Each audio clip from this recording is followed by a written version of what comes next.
A'udzu billahi minasyaitonir rajim. Bismillahirrahmanirrahim. Innal hamdalillah nahmaduhu wa nasta'inuhu wa nastahdinuhu wa nastaghfiruh wa na'udzu billahi min syururi anfusina wa min sayyiati a'malina. May yahdihillahu fala mudilla lahu wa may yudlil fala hadiya lahu. Asyhadu an la ilaha illallah wa asyhadu anna Muhammadan abduhu wa rasuluh. Allahumma salli wa sallim ala sayyidina Muhammad wa ala alihi wa sahbihi wa baraka wa sallam, amma ba'du. Assalamualaikum warahmatullahi ta'ala wabarakatuh. Alhamdulillah, merafakkan syukur kepada Allah Subhanahu wa ta'ala.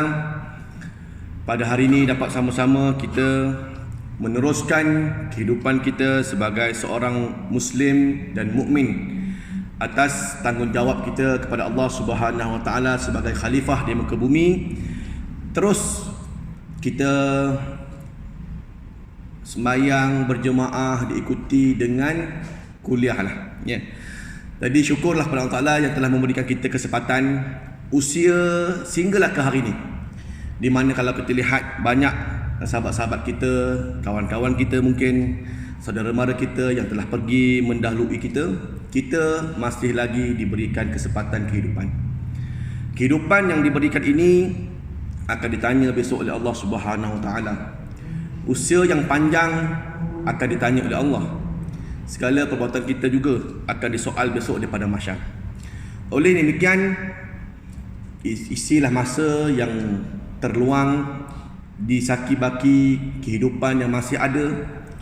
Mudah-mudahan di hujung-hujung usia kita ini Allah Ta'ala akan memberikan kebaikan, khususnya mati dalam keadaan husnul khatimah.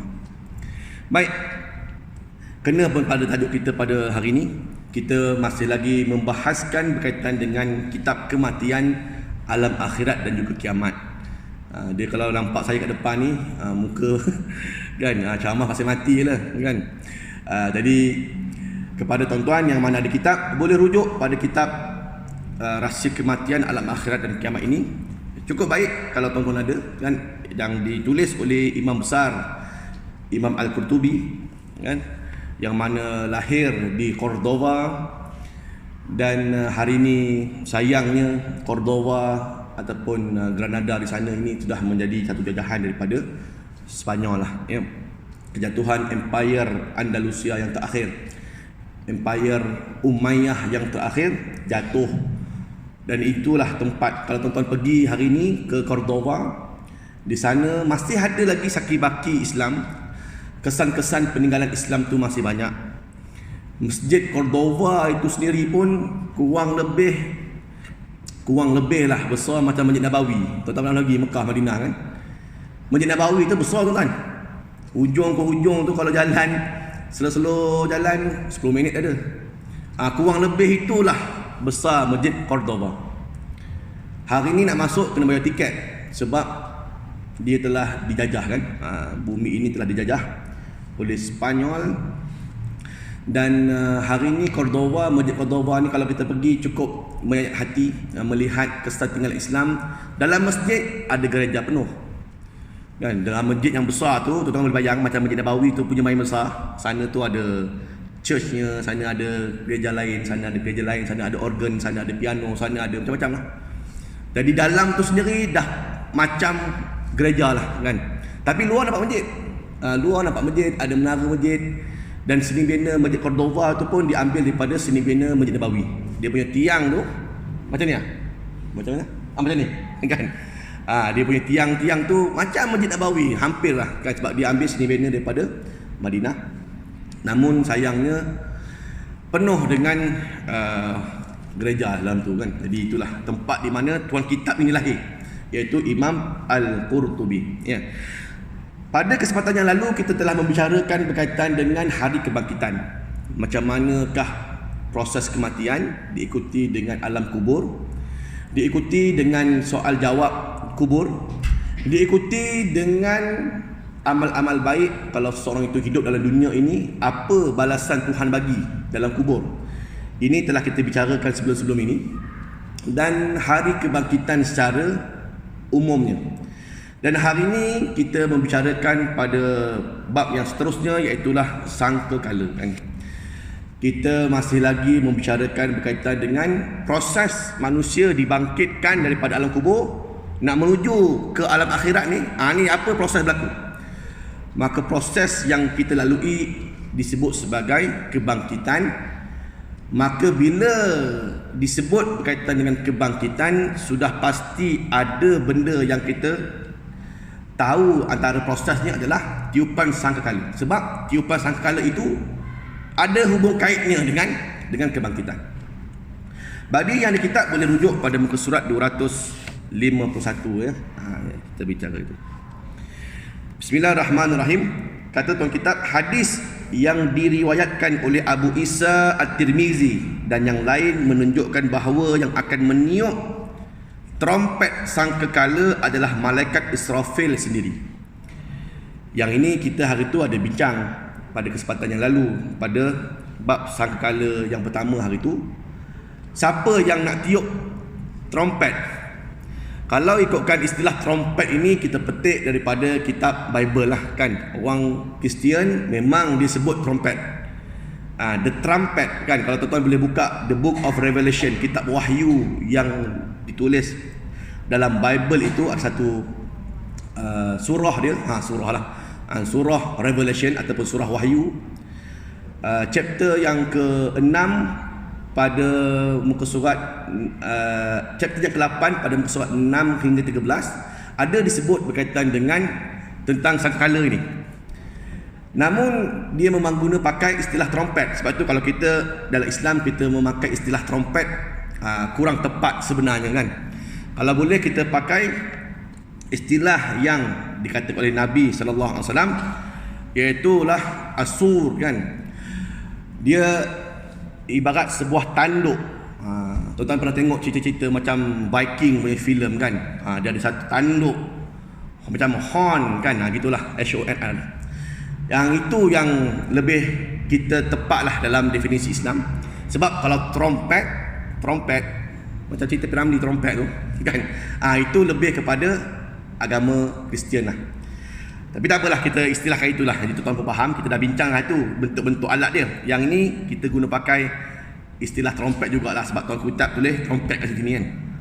Bagi saya mungkin terjemahan daripada Arab ke Melayu, jadi diterjemahkan pada perkataan trompet juga.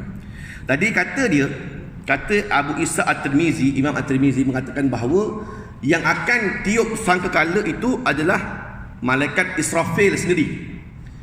Sedangkan dalam hadis yang diriwayatkan oleh Abu Abdullah Muhammad bin Yazid bin Majah menunjukkan bahawa selain malaikat Israfil ada juga para pembantunya. Jadi ini ada khilaf di kalangan ulama, sama ada yang tiup sangkakala ini Israfil sendiri ke dia punya anak buah dia. Ibarat macam Israfil ni dia macam ketua jabatan lah, dia ada jabatan bawah kan, dia ada anak bawah, itu gitulah kan. Jadi adakah Israfil tu sendiri yang tiup ke anak-anak buah dia? Maka dikatakan oleh Abu Isa At-Tirmizi, Imam At-Tirmizi mengatakan bahawa Israfil sendiri yang tiup. Tapi kata Ibnu Majah, ada pembantu kepada Israfil yang tiup. Abu Bakar Al-Bazzar meriwayatkan dalam Musnad dan Imam Abu Daud dalam Sunan Abu Daud dari hadis Atiyah Al-Aufi daripada Abu Sa'id Al-Khudri radhiyallahu anhu, dia berkata Rasulullah sallallahu alaihi wasallam menatakan tentang malaikat peniup sangkakala dengan sabdanya, di sebelah kanannya malaikat Jibril dan di sebelah kirinya malaikat Mikail. Mungkin pada tangan salah satu kedua malaikat itu ada sebuah trompet lagi yang akan ditiup. Gitu. Ini riwayat daripada Abu Sa'id Al-Khudri. Jadi adakah benar Israfil sendiri yang tiup ataupun siapa yang tiup? Jadi ini perbahasan para ulama lah ya.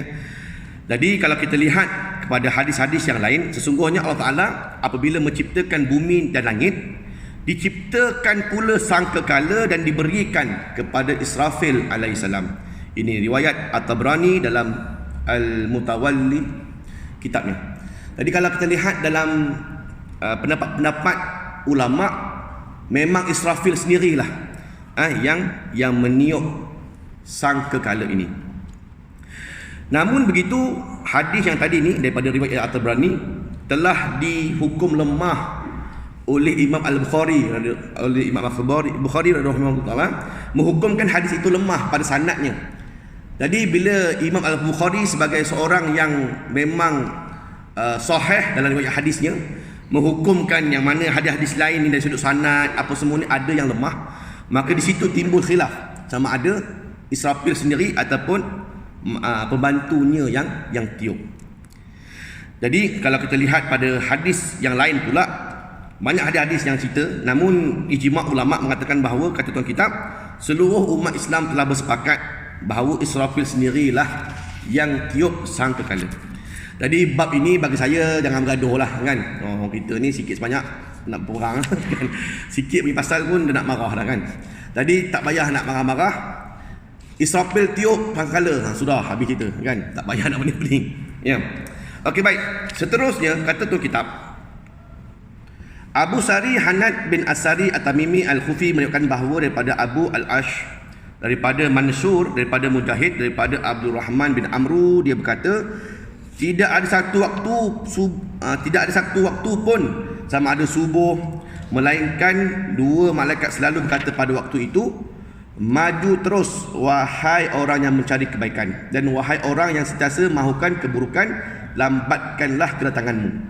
Dua malaikat yang menjaga trompet sangkakala berdoa, ya Allah, berilah ganti harta yang telah diinfakkan oleh setiap orang yang menggunakan infak, dan berilah kerugian kepada setiap orang yang bakhil. Dua malaikat itu berkata, Maha suci Allah, Raja yang Maha suci. Dua malaikat yang menjadi wakil adalah malaikat yang bertugas sebagai peniup trompet sangkakala. Jadi ini merujuk kepada hadis, kepada malaikat Israfil juga mendoakan bagi mereka di waktu pagi yang hendak mencari kebaikan, sama ada bangun pagi untuk bekerja dan sebagainya, maka teruskanlah diberikan rezeki pada mereka. Namun jika sekiranya seorang itu mahukan keburukan, memang kerjanya buat jenayah saja, maka bagilah mereka ini balasan keburukan. Termasuklah juga orang yang berinfak, berikanlah kebaikan kepada mereka. Sebab itu ni ada istilah kita, orang kita hari ni ada istilah sedekah subuh. Kan, sedekah subuh tu maksudnya setiap pagi kita asingkan sikit duit, contoh RM10 lah. Bangun pagi je RM10. Kat rumah ada tabung khas. Ini infak subuh kita. Bangun subuh, RM10 masuk dalam tabung. Cukup sebulan duit ada katalah RM10, 30 hari 300, bawa ke masjid sedekah contoh. Maka itu infak subuh dia. Jadi didoakan oleh malaikat Israfil akan kebaikan bagi mereka yang mengeluarkan infak pada sebelah paginya.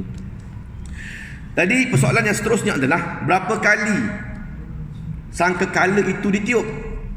Jadi umat Islam ataupun kita semua sekali mengikut pandangan para ulama bahawa yang meniup confirm adalah malaikat Israfil alaihissalam. Namun perbezaan pendapat mengenai berapa kali sangkakala itu ditiup. Ada pendapat yang menyatakan bahawa sangkakala itu ditiup sebanyak 3 kali. Ini kata tuan kitab lah, 3 kali sangkakala ditiup. Tiupan yang pertama kata dia adalah tiupan untuk mengejutkan. Firman Allah Subhanahu wa taala, wa yauma yunfakhu fis-sur fafazi'a man fis samawati wa man fil ard illa man syaa Allah wa kullun atauhu dakhirin.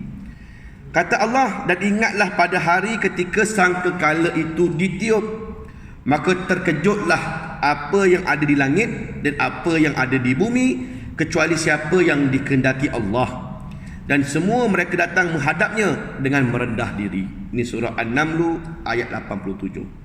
Jadi tiupan pertama kata ulama disebut sebagai fafazi'a fis samam, untuk mengejut. Faz'u maksudnya untuk bagi amaran. Jadi seolah-olah manusia berada di muka bumi ketika itu, tiba-tiba terdengar satu tiupan, bunyi yang contohlah ni contoh kan. Satu dunia bunyi. Maka itu tiupan kata Allah Ta'ala untuk fafazi'ah, iaitu untuk faz'u, untuk bagi kejutan saja kepada manusia, untuk maklumkan bahawa kiamat sudah hampir tiba. Jadi itu tiupan yang pertama lah. Yang kedua, tiupan yang kedua pula adalah untuk memusnahkan keseluruhan seluruh alam maya ini. Tiupan pertama untuk mengejutkan, tiupan kedua untuk memusnahkan. Yang ketiga, tiupan adalah untuk kebangkitan. Tiupan ketiga adalah untuk kebangkitan. Dalil tiupan memusnahkan dan tiupan kebangkitan firman Allah Subhanahu wa taala, wa nufikha fis sur fasa'iqa man fis samawati wa man fil ard illa man sya'allah summa nufikha fihi ukhra fa idza hum qiyamun yanzurun. Dan kata Allah, dan sangkakala pun ditiup, maka matilah semua makhluk yang ada di langit dan di bumi kecuali mereka yang dikehendaki oleh Allah Subhanahu wa taala. Kemudian ditiup sekali lagi sangkakala itu, maka seketika itu mereka bangun daripada kuburnya menunggu keputusan Allah. Surah Az-Zumar ayat 68. Ini adalah pendapat yang dipilih oleh Ibnu Al-Arabi dan ulama yang sepahaman dengannya. Ada juga yang berpendapat bahawa sangkala hanya ditiup 2 kali. Jadi ini ada khilaf. Kata tuan kitab di kalangan para ulama, ada yang kata 3 kali tiupan, ada yang kata 2 kali tiupan. Jadi mana satu nak ikut? Kan? Mana satu nak ikut ni? 3 kali ke 2 kali? Kalau 3 kali, tiupan pertama mengejutkan, tiupan kedua memusnahkan, tiupan ketiga membangkitkan. Ada pun yang mengatakan bahawa tiupan sangkala itu adalah 2 kali sahaja.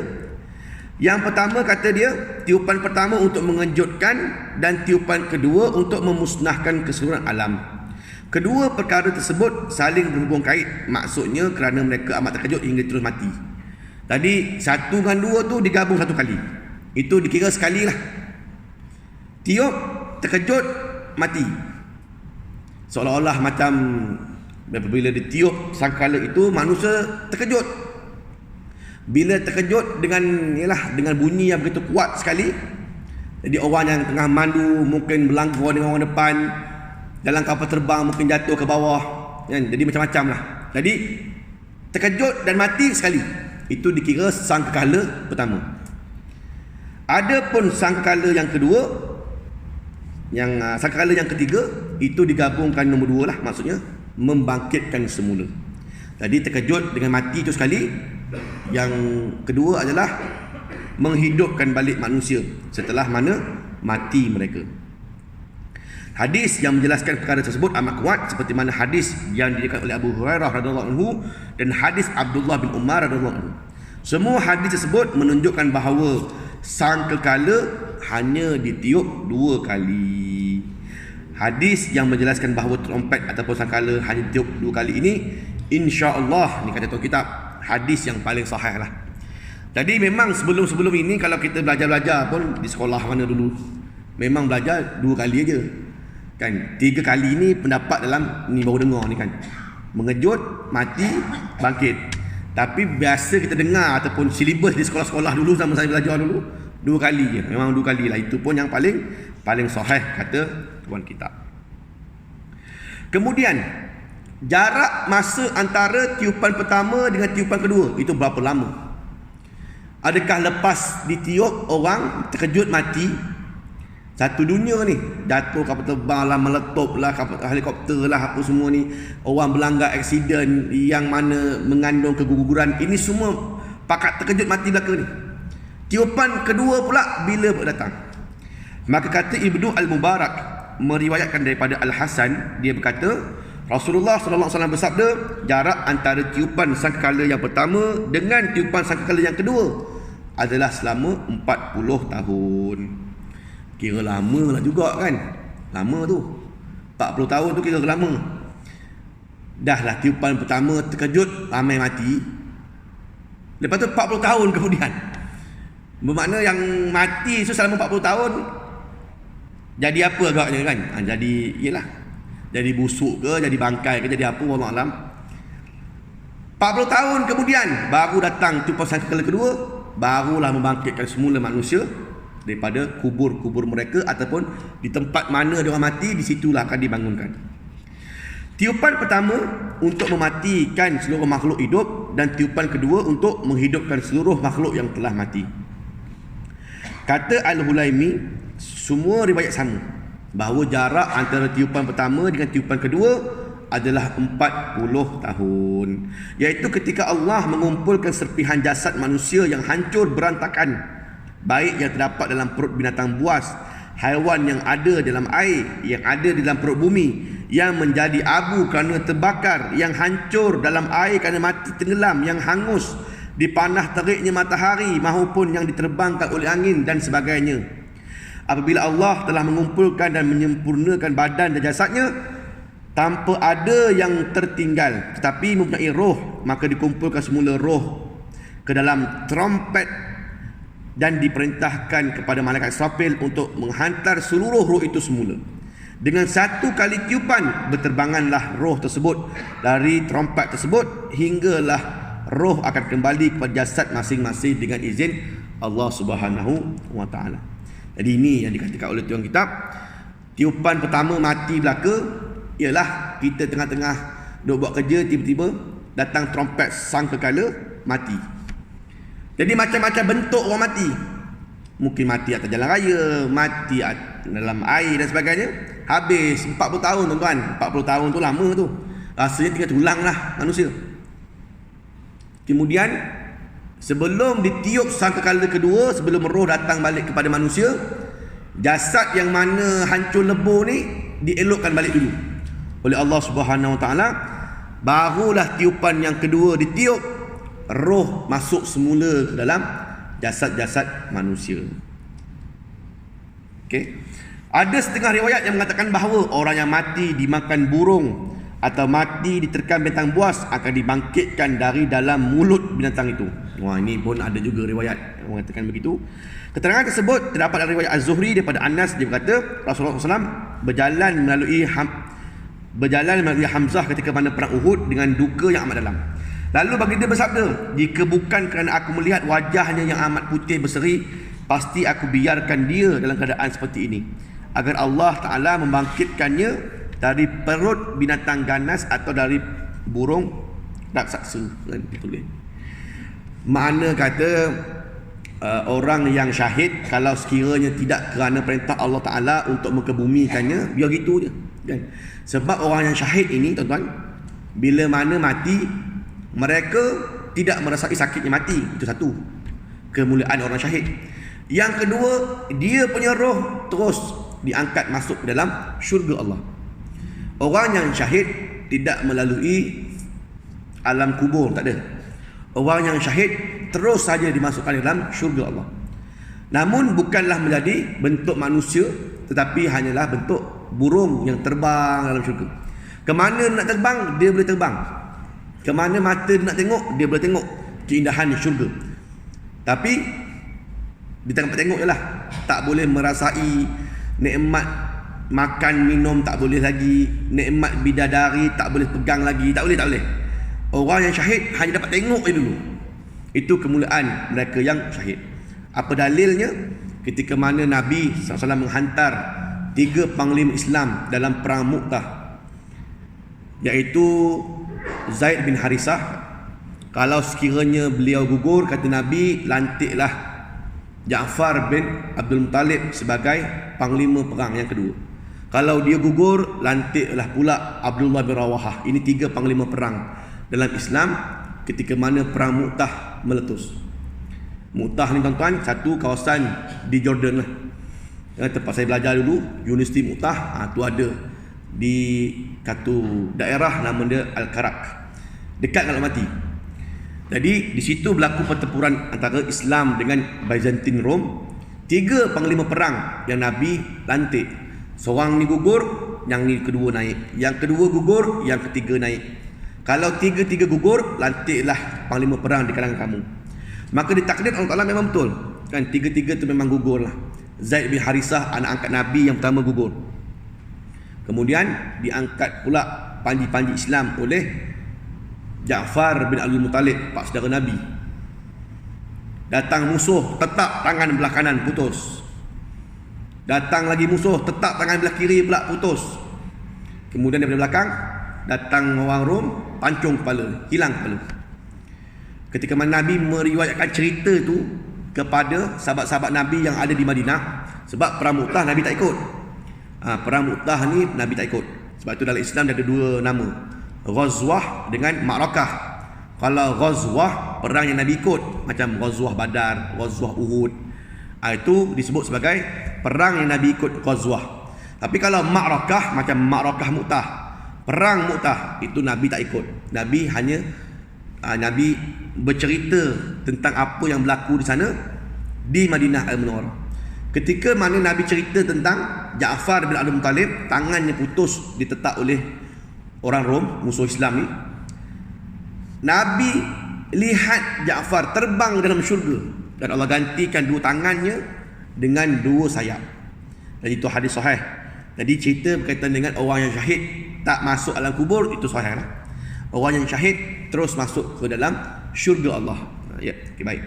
Jadi cerita berkaitan dengan, kalau bukan kerana jasad orang yang syahid itu kita muliakan, biar gitu je. Tak kisah datang burung makan ke apa semua tu, tak ada masalah. Sebab itu jasad aja, rohnya dalam syurga dah.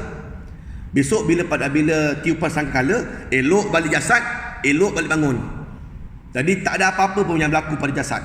Sebab orang yang mati, apa pun yang berlaku atas dia tak boleh buat apa, tuan. Kita mati besok, orang basuhkan badan kita, orang mandikan kita, dia siram pakai pili bomba, kita nak marah macam mana kan? Contoh lah ni, kan? Basuh, siram air macam siram apa je kan? Tapi kita nak marah tak boleh. Sebab itulah kenapa bila kita ni mati, biarlah anak-anak kita ni kan, yang mandikan keluarga kita lah. Jadi bila siram air tu, elok biru slow-slow gitu. Ini kalau kat jenis-jenis belah-belah sana ni memang siram pakai pili bomba. Jadi bersih sudah kan. Dan dimandi sudah lah kan. Lepas tu kapan bungkus ala kadar je, bungkus. Ikat bungkus macam lemak-lemaknya. Ikat tali yang main gitu, ikat.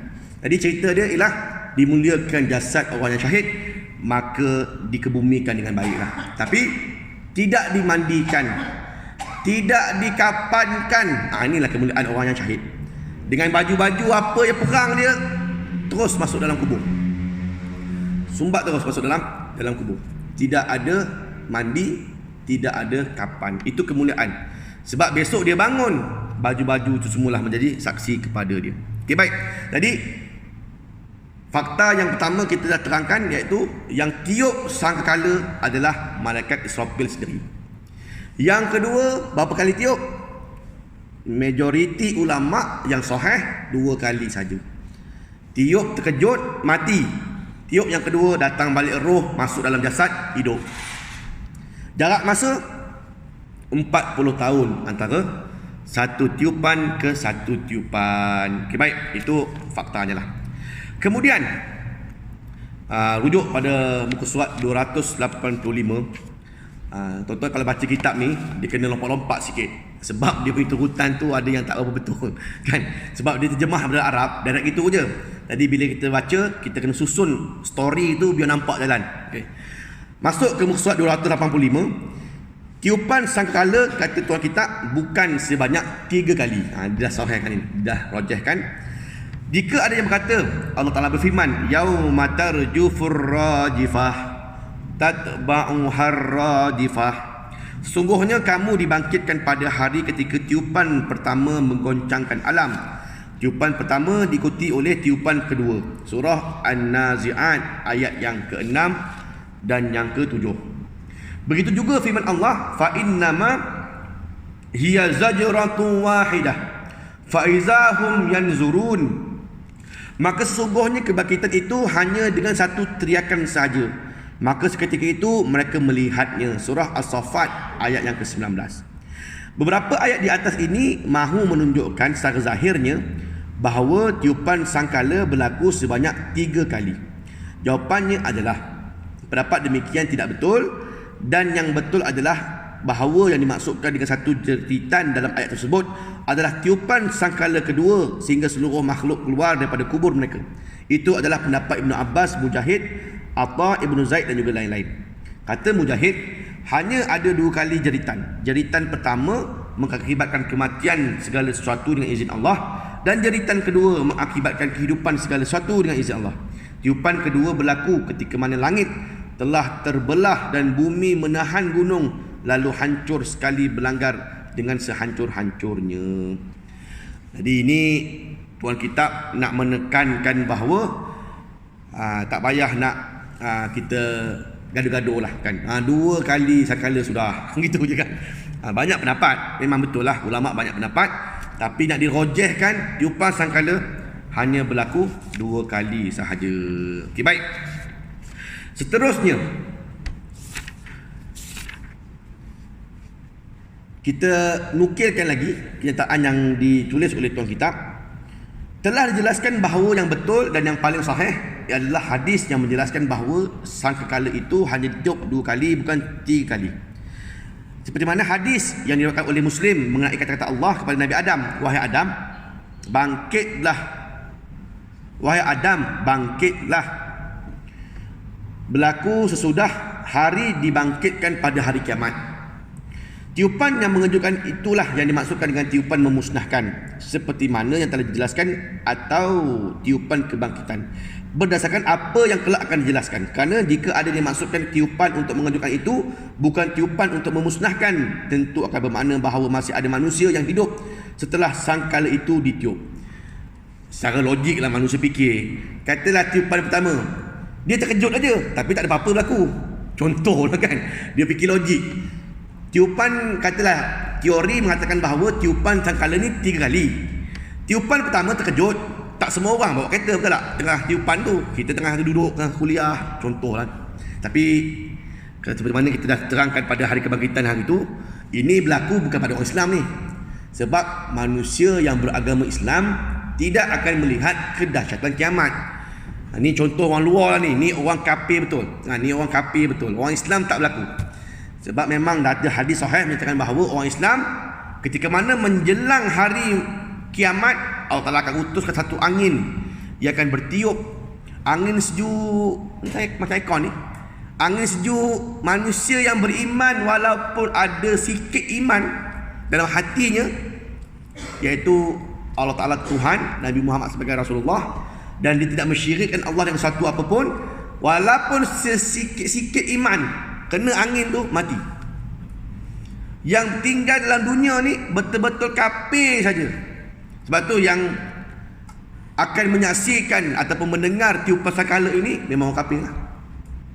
Jadi mungkin ada orang kafir tu dia duduk-duduk pokok, tak ada apa-apa, terkejut aja tapi tak ada apa-apa berlaku. Jadi kalau katalah tiupan sangkala itu 3 kali, lepas tiupan pertama ada lagi hidup, berkeliaran, yang mati-mati, yang hidup-hidup kan. Sedangkan kita menyatakan bahawa daripada hadis Nabi, pertama itu terkejut bawa kepada kematian. Tadi sudah pastinya dalil menyatakan bahawa tiupan sekali itu hanyalah 2 kali, itulah yang paling rajih. InsyaAllah. Dan insyaAllah. Okey, baik.